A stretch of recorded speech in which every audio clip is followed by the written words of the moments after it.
بسم الله الرحمن الرحيم munaasabadani waxa weeye sidaad la socotaanba maanta waa 18 May maalintii aan dhulka Khaatumo iyo dhammaan deegaamo badan oo dhulka Soomaaliyeed loogu xusi jiray maalinta qashinka maalinta nadiifinta maalinta nadaafada muxuu ahaa dhulka iyo meel kasta oo maaragtay u baahan nadiifinba haday maskax iyo qalbi tahayba iyo haday tahay dhulka oo dhulkeenii maanta muxuu ahaa waxa la socotaan in dhibaatooyin badan ka dhaceen gaar ahaan magaalada Laascaanood waxaan ogsoonahay dhalinyaradii iyo dadkii inay kacdoon fiican ka sameeyeen annagoo xusayna dadkii dhaawacmay ilaahay ha boogadhayo dadka dhaawacmay inta dhimatay hadii ay dhimatay ilaahay kama badhige ha u naxariisto inta kadib waxaan leeyahay dadkii gudahan la hadlayna hadaanu nahay reer London maanta ma sha Allah jaaliyadii Khaatumo ee reer London waxa way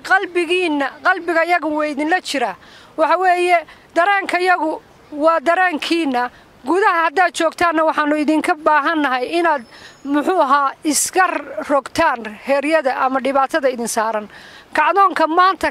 la bilaabay yuu noqonin mid halka ku hakada insha Allah waxaan leeyahay inaynu dhamaanteen ku dadaalo kuwa maaragtay wali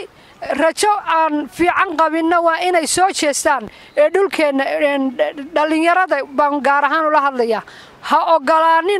ogolaanina dad maaragtay idinku shaqaysta ha ogolaanina dadkiin iyo dalkiinu waxa weeye idinka weeye kuwii hanan lahaa waxaan rajaynayaa guul iyo gobonimo iyo midnimo iyo inagoo wada jirna Khaatumo ha noolaato Soomaaliya Khaatumo ha noolaato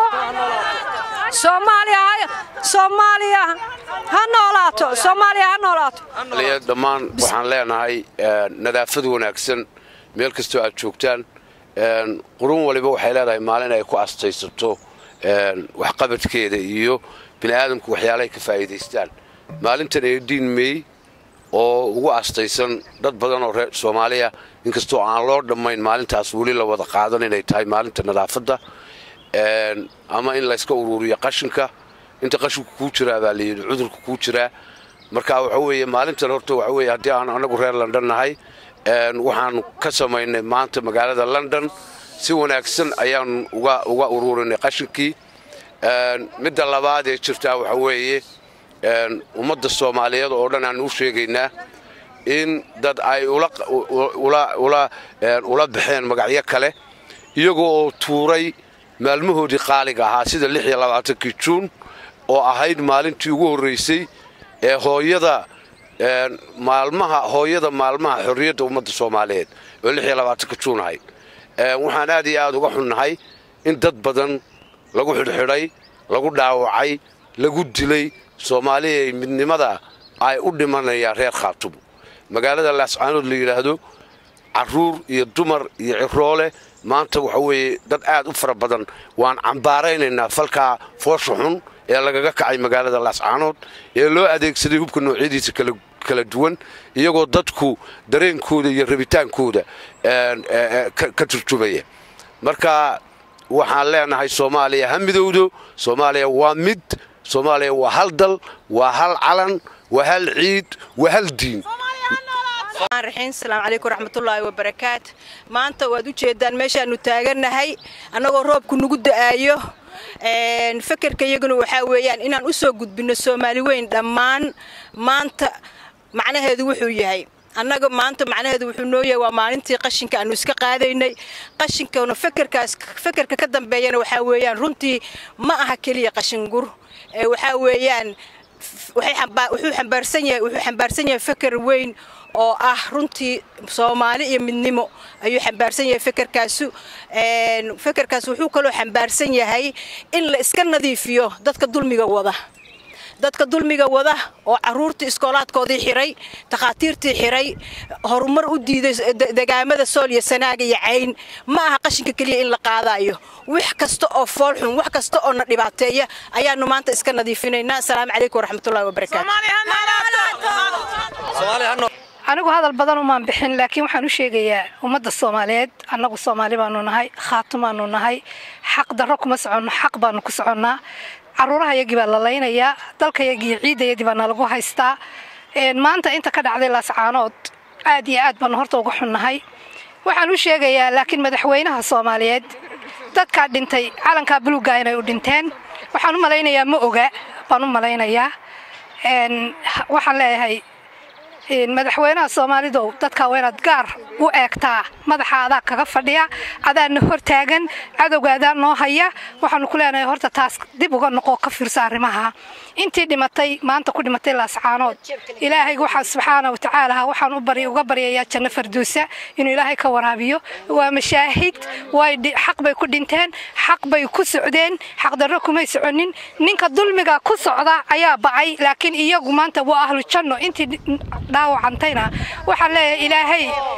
ilaahay hoo booga dhayo ilaahayga subhanahu wa ta'ala waa nabar xaq darro ugu dhacay ilaahayga subhanahu wa ta'ala hoo booga dhayo hadal badan uma bixin waxa leeyahay annagu ma nihin dad lagu dul socon karo ma nihin daraawish baan ka soo jeednaa waqtigu uu na yara qabtay laakiin waa ka baxaynaa hadda wixii ka dambeeya waa ka baxaynaa waqtiga ma fahanteen haddaanu nahay jaaliyada Khaatumo ee London inaanu 100% taageersanahay dadka halganka iyo ka wada ma garanaysaa nadaafada dalkooda waa waxaad u dhalateen waa waxaad xaq u leedihiin ninka idinku diidanina waa qof gardaran waad iska celinaysaan waxaanu kaloo aanu halkan ka cambaaraynaa dadkii maanta rabay inay arinta iyada muujiyaan goboladooda ka muujiyaan dadka ka hor imaanaya ee damiirka ka dhintay ayaanu ka soo horjeednaa dadkii halka ku dhintay ama ku dhaawacmayna waanu tacsiinaynaa wax allaale iyo wixii awoodayadaana waanu ku taageeraynaa waxaanu leenahay FIFA Soomaaliya waa mid Khaatumana waxay u taagan tahay Soomaaliya midnimadeeda waana u dhimanaysaa lagana qaadi karo cid kasta oo ka hor timaadana iyada ayaa afka dhulka gelin doonta insha Allah salaamu alaykum wa rahmatullahi wa barakatuh Khaatuma noolaato maanta waxa weeye waa maalintii 18 May waa maalintii loo asteeyay gobolada Sooliya Sanaag iyo Cayn ay u asteysay maalintii nadaafada maanta waxaan u taaganahay halkan inaanu qashinka iyo nadaafada aanu ka shaqeyno marka waxa weeye waxaanu kala cambaaraynaa dhibaatadii ay ka geysteen kuwa Soomaalidiidka ay ka geysteen meesha la yiraahdo gobolka Sool Laascaanood ay dadka xasuuqa maanta ka geystay ayna ku dhinteen dad dhalinyaro ah oo u bixi dhalinyarada Soomaaliyeed ah oo dalkoodii u shaqeynaya raadinayna midnimadii Soomaaliya marka aad iyo aad baan uga soo horjeednaa una cambaaraynaa arinka waxaanu leenahay Soomaalida Khaatumo waxay u taagan tahay midnimada Soomaaliya waxaanu doonanaa in ay Soomaalidu ay ku taageerto midnimada Soomaaliya dadka diidadna aad loo cambaareeyo salaamu alaykum wa rahmatullahi wa barakatuh maanta ku faraxsanahay halka kale isugu soo baxay oo fayadhowrka nadaafada lagu sameeyo waxa weeyaan waxaan kaloo ka hadlayaa dhibaatada iyo gaadhay reer Laascaanood ee xalay ragii dhalinyarada la laayay waan cambaaraynaa waxaan kaloo u sheegayaa reer Laascaanood ama reer Khaatumoba reeryada idin saaran waa inaad ka kacdaan waanu ku faraxsanahay labadii maalmood ee iska daba aad bixiseen maxay ahayd kacdeen ee aad mudaharad ka dhigteen dhinta laakiin wuxuu bay idinka hadhaya waxaad tihiin mushaahidiin baa tihiin ayaga mushaahidiin sheegay ayaga mushaahidiin laakiin ayagu waa mushaahidiin baynu nahay wayna dalkiina u kacdaan wayna wax iska celisaan Soomaali weyn baynu nahay ma nihin anagu wax yar oo go'aya ma nihin inta go'aysan waa ka soo horjeedaa salaamu calaykum Soomaalida waxaan leeyahay Soomaali weyn waxaan leeyahay waddankan anagu aanu haysaneen la Khaatumo waa bridge haddaan anagu ka baxno meeshaas Soomaaliya waa kala go'aysa haddaan nahay jaaliyada Khaatumo state of Soomaaliya waa maalintii qashinka waxaan u dabaaldegaynaa qashinkii halkana waxaan tacsi uga dirayaa ilaahay ha u naxariisto dadkii Sool Laascaanood ku dhintay ilaahay ha u naxariisto mujaahidiin baa tihiin kiina dhintayna jannadu galaya sababtoo ah guryihiinii baa la idinku soo doontay burciye Hargeysa idinku ma idin tegin gurigiinii baa la idinku yimi heeryada iska qaada dagaalama xabadna yaan xabad idinka harin waa in idin gumaysiga iska celisaan waa la idin gumaysanaya hayeelina reer la gumaysto ma tihiin daraawish baa tihiin khaatimatiin dhulmahantaan weligiin awowgii toonna ciil maydin arag habeen ciil kuma idin seexan goobtu waa tii liicda ma jabto goob baynu nahay dowladda federaalka inaga inama khusayso sababtoo ah wax inama khusayso inaga dowladda federaalka xasan sheekh raas kambooni ilaa raas casayr buu u dhaartay soo xad garatay ma dadku u dhaartaynu ka midnahay inamana eego inaga is aqoonsanayna awalna waynu joognay labada maamul hareeraha ina ka xigaana way joogeen cid inoo iman jirtay ma jirto cid inoo iman jirtay ma jirto horena laynoo kuma iman haddana laynoo kuma iman firdhiye dowlad baad isugu timi iyo Soomaali midaysan oo isku gacana waadna kala firdhisay ilaahay ku soo celin maayo 2016ka raas kambooni iyo raas casayr baad u dhaaratay oo waxaad tiri Soomaali waxaan u ahay madaxweyne waxaad u tahay madaxweyne muqdisho iyo hareeraheeda iyo wixii dani ka hayso annagu cid aan u baahanahay aan ilaahayna abuurtay ahayn ma jirto daraawiish baan nahay